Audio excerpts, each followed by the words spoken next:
Well, g'day, Tom here from Reformers Bookshop with another Reformers interview. We're very privileged today to have Peter Jones, Reverend Dr. Peter Jones, I believe, from America. Welcome, Peter. Thank you. Glad to be here. It's nice to have you. And you've been over for the ACL conference in Sydney. Yeah, I lectured on Saturday morning. Yeah. To 1,725 people.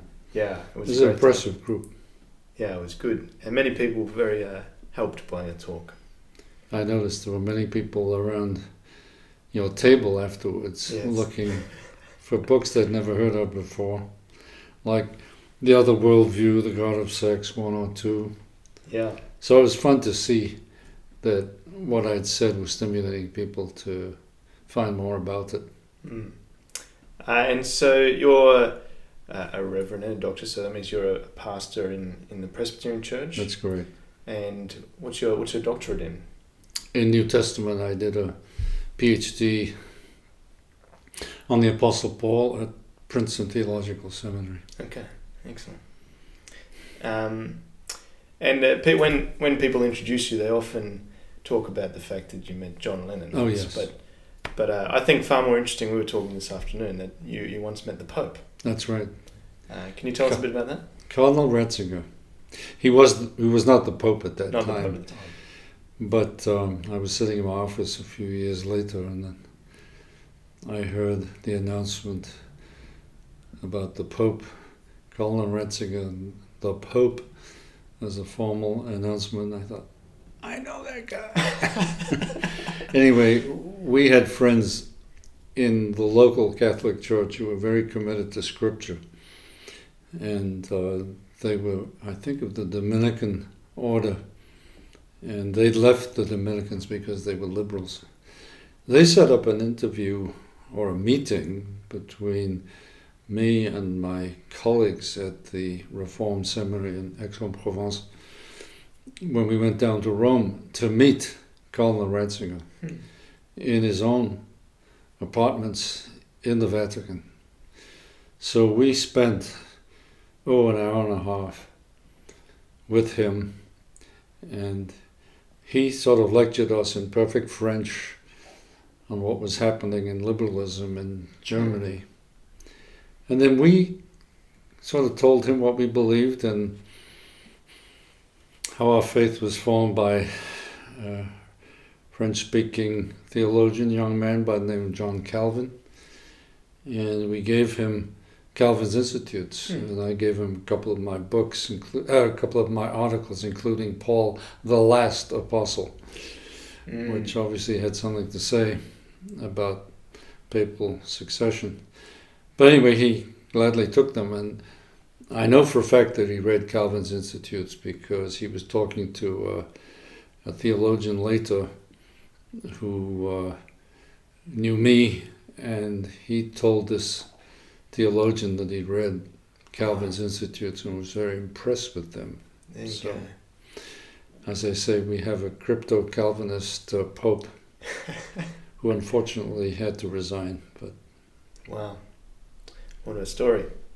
And you mentioned before that many people haven't heard about your work. How would you describe your life's work? Well, I was a New Testament scholar, so I never thought I would ever write about these kinds of subjects. Culture and worldview. That's right. Yeah. I've come to realize that what the Lord was pushing to me was to do cultural apologetics. And I did it just because I felt that someone had to do it and no one was doing it, and so I did it. But I never thought I was ever starting a movement or a ministry, so I never took seriously sort of a promotional side of things. You can do it that way. I remember when I visited R.C. Sproul at his Ligonier place in Pennsylvania. There was R.C. Sproul and one guy and 7 secretaries. And it confused me. I wondered why. But, R.C. knew how to promote things, and and did it well. He's a good friend of mine, by the way. And he endorses my book, The Other Worldview. So, but I just never was into that kind of promotional consideration. And I suppose my work has suffered from that I haven't necessarily been pushed forward.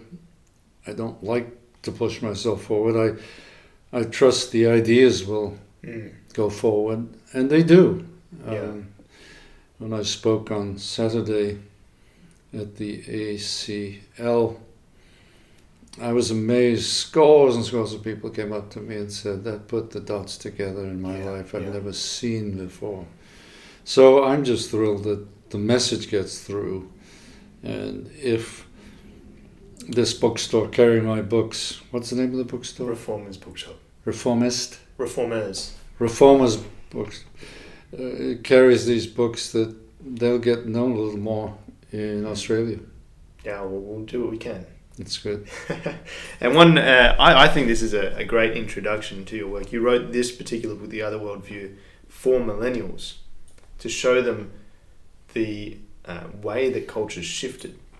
Can you describe for us the shift that's occurred over the last, say, 300-400 years?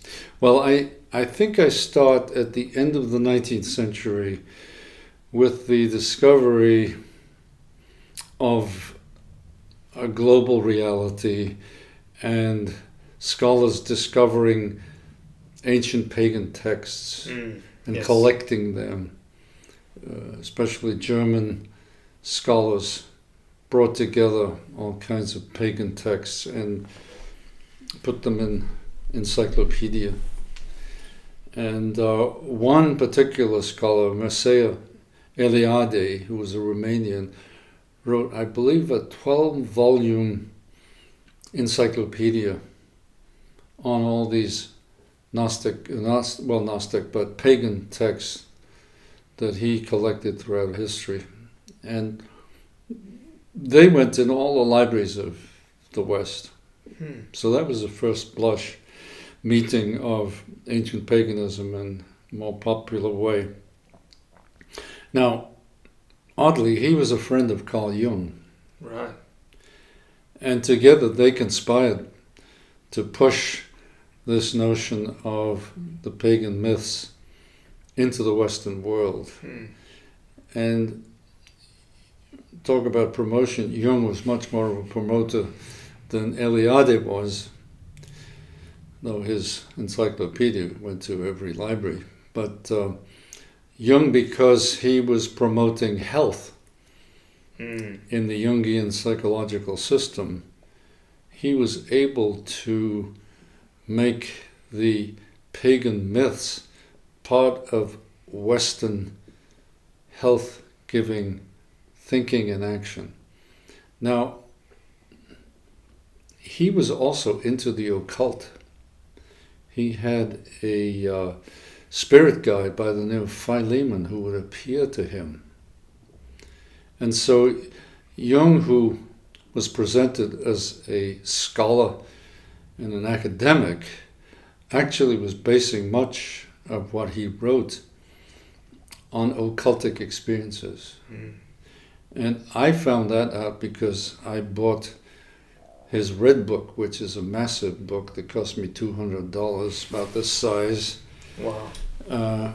Full of his drawings and his own writings, which were kept private until he died. And in that book you read of his true commitment to pagan myths and the occult, especially to Gnosticism. He loved Gnosticism and thought that that was the true form of Christianity and so on. So I think we began to see the effects of Jung's thinking in the West. Now, George Lucas loved Carl Jung, and he read all kinds of stuff on mythology and produced Star Wars.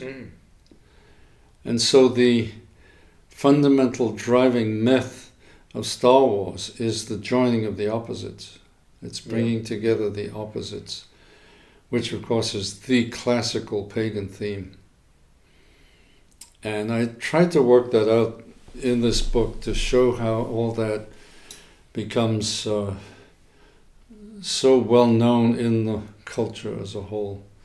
And so we have available not simply the original text, not simply a psychological method, but also this fabulously successful movie series that really goes all through the West. And that's why I would say you find one major emphasis.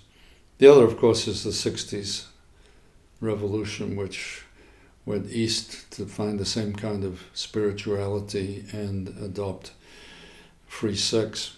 So I tried to plot that in this book, showing how these two systems of spirituality and sexuality actually created the modern world. And this evening I'll be giving a lecture on post-secularism, and I plot the move to post-secularism also in that book. So if people want to get a hold of that, that's a source for the description of what is post-secularism.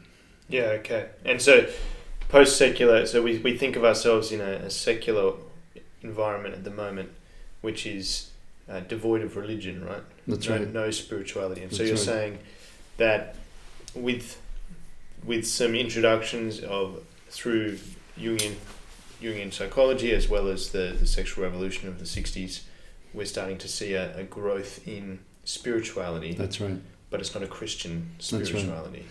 And some of the well-known atheists are beginning to dabble in pagan spirituality. Right. So this is why we can call it the post-secular, because it's no longer pure atheistic secularism anymore. So what are some ways that paganism has crept into our society at large? I think because people were getting tired of secularism, because they felt abandoned in a world without any kind of spirituality. Because secularism never really came through on its promises, you were supposed to save the world with human reason. The people started looking elsewhere, and they started looking to mythology and to Eastern spirituality, which is where the world is looking right now.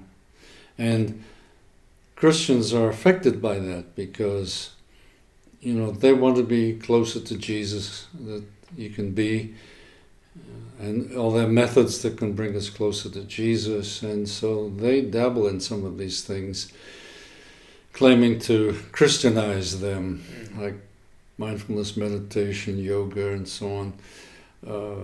Centering prayer would be an example of that. What's centering prayer? It's just focusing on the self as you Right. pray. There are all kinds of methods. What's this called? The Enneagram? No. Yeah, the Enneagram, which is a system for focusing on the self.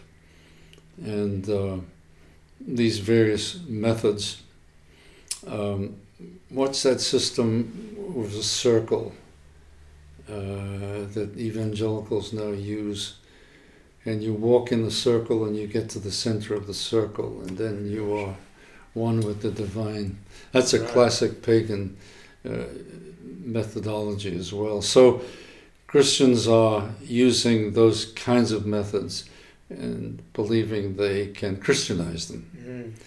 And then, of course, the very powerful issue of sexuality is drawing people towards the normalization of what Paul calls unnatural sexuality as a way of bringing the gospel to suffering people, and simply of affirming these folks and their sexuality as being okay in the church. And you're talking particularly around homosexuality. That's right. And maybe even gender issues. That's right. Yeah. It's all of that. And unfortunately, that leads you away from what I call the twoism of the scriptures, which is that distinctions are absolutely essential, because the distinctions we make among ourselves only reflects the distinction between God and creation, which is the essence of the gospel. And so the more you undermine those distinctions, the more you end up undermining the distinction between you and God. Interesting. So if because oneism and twoism is one aspect or one thing that you talk about quite That's a right. bit, and your book 1 or 2 explains that. That's right. I think by going through Romans. That's right. So that's a great resource to understand those concepts. But you talk about this, and it strikes me that even things like egalitarianism can be starting to walk down these routes. That's right. By removing distinctions. That's right. Yeah. It's not as radical as it became, but if you go down the road of saying that gender distinctions are not significant in the church, you end up with an egalitarianism that sooner or later will produce an egalitarian notion of the gospel and watering down of the gospel, which has happened everywhere that people have tried to do this. So you can't take these things lightly. So what do we need to be on the lookout for then as a church, as we are aware that there's these ideas that are flourishing in society, and they have roots in paganism, but they're not described that way, are they? No. You describe Carl Jung as a master in That's right. deception and cloaking things in different language. And so what do we need to be watching for as we see different ideas come? Well, I like to take people back to the essential beginning of things, which I find in Romans 1:25, where Paul describes 2 ways of being a human being, either worshipping creation or worshipping the Creator. And worshipping the creation I call oneism, because everything is the same, everything is worshipped, but there's no God, so everything is divine. Or twoism, where God is distinct from the creation because he's the creator and everything else is creation. And if the church can hold on to those 2 notions, we will avoid all kinds of problems in the future. Okay. And so understanding that God gets to decide distinctions. That's right. And so that would lead us into looking at his word and accepting That's right. distinctions that he That's right. outlines. Because those distinctions reflect who he is, and especially in sexuality. In Ephesians 5:31 and 2, Paul cites Genesis 2:24, which is the installation of marriage by God. Therefore a man shall leave his mother and father and cling to his wife, and they will become one flesh. Paul says this is a mystery. And when Paul says it's a mystery, he's talking about how God reveals himself through the Old Testament. And so God is actually revealing himself in the installation of the marital structure as the God who loves his bride, the creation. Now, if you get rid of that notion of marriage, you destroyed that glorious notion of who God is. And also, I would argue that the male-female image, which is the image of God, is really the image of the Trinity. Because the Trinity is one in many, and marriage is one in many. And so we get to reflect that reality in the mysterious being of God in that down-to-earth male-female relationship, which is ultimately expressed in marriage, but is still expressed in the male-female distinction, married or not. So in these two ways, God has revealed both who he is as a Trinitarian being and also as a Redeemer. Mm. So these texts show us how significant it is to maintain sexual distinctions for the sake of understanding who God is.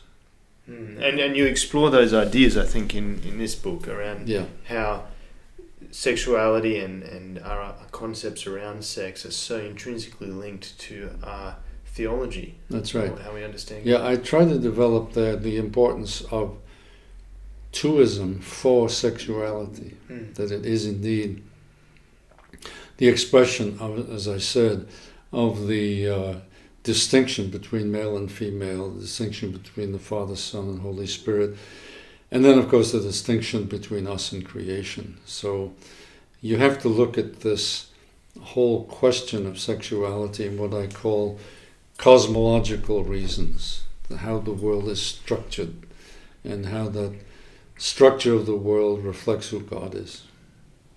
Now, I think one of the things we're told through media and through the propagation of these different ideas around sexuality and gender, and trying to remove these distinctions through homosexuality and gender changes in particular, is that having distinctions is a restriction and it's not good because it hinders us from expressing things. Mm-hmm. How is God's view of the world, God's way of creating things with distinction, more beautiful? Well, obviously distinctions are there to provide the possibility for things remaining different but coming together to be creative. Distinctions are not just, don't do that, it's awful. But if you can maintain the distinctions and reconcile them by maintaining those distinctions, you produce things like babies. Actually, that works even across a broader level than just it does. Male and female, because you think even in a business, you have different roles. That's right. And the business doesn't work if you That's right. You've got to bring those two. You need to stick to your roles. That's right. Bring the roles together, and then you actually can be much more creative. And even drawing it up higher into the Godhead. Mm-hmm. In terms of that's right. redemption and creation, you have the different roles, and that's right. And they're beautiful when you look at them, the way that the Father calls and the Son redeems and the Holy Spirit regenerates. And, that's right. Yeah. Well, it's important to speak about these issues in that way and not in moralistic ways, that's evil, that's bad, and you're a sinner kind of thing. We're all sinners, and we all need to know how God created the world for our good. So then in terms of reaching out to our non-Christian friends or Christians who are being influenced by these ideals, do you think understanding the beauty of the way that God's made things is so critical? Oh yes, yeah. You have to point people to a higher level than simply, you're a sinner and you're displeasing God. You have to point to God's good intentions for you and why He wants you to understand what He intends, and by obfuscating that, you are only penalizing yourself. Well, that's all we've got time for, so I'm going to ask you one more question, because I love to ask people we interview this, because we're a bookshop and we like reading, and I'm sure you've read a fair bit. What is a tip that you can share in how you approach reading to get the most out of a book?